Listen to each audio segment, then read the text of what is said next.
திருமூலர் நாயனார் தெய்வப்புலவர் 435வது பாட்டில் திரும்ப திரும்ப சொல்லி மாயிறார். மக்கள் உலக இன்பங்களை அனுபவிக்கிறானே, ஆனால் இதுக்கெல்லாம் காரணம் யார்? காரணகத்தில் இறைவன் தானே என்பதை எண்ணி பார்க்கவே மாட்டான் மனுஷன். இதுக்கெல்லாம் யார் காரணம்? இறைவன் தான். எவ்வளோ இன்பங்கள் அனுபவிக்கிறான், அந்த இவ்வளோ இன்பங்களுக்கு மூல காரணம் இறைவன் தானே. அதை யோசிக்கிறதே இல்லை. சூரியனை பார்க்குறான், இது எப்படி இருக்குது, எங்கேருந்து இருக்குது, ஏன் என்ன ஏது எப்படி வெளுத்துருது, அதை யோசிக்கிறதில்ல. நிலவை பார்க்குறான், வளர்புறை, முழு நிலவு, தேய்வரை, அமாவாசை எல்லாத்தையும் பார்க்குறான். இந்த உலகத்தில் இந்த மாறி மாறி நடக்கக்கூடிய அழகான மாற்றங்கள், பனி பெய்யுது, மழை பெய்யுது, காற்றடிக்குது, இதெல்லாம் எண்ணி பார்க்குறதே இல்லை. இதோட அருமையை யாருமே உணர்றதில்லை.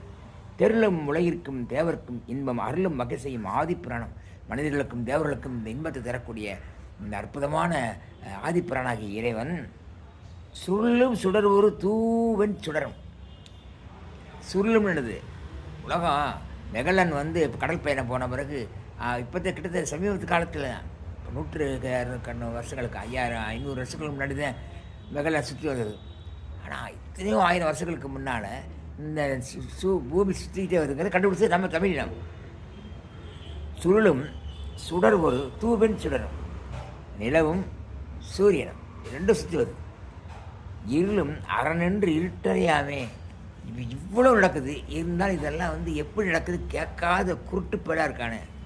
இருட்டறை தான் இப்படி தட்டு தடுமா இருக்கா கண்டுதான்.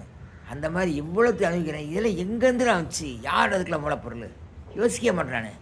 வேதப்படாது யார்? நம்ம திருமூலர். நாமளாவது அது அருமை தெரிந்து உணர்ந்து இவனுக்கு உண்மையாக இருப்போம். அந்த ஞானத்தை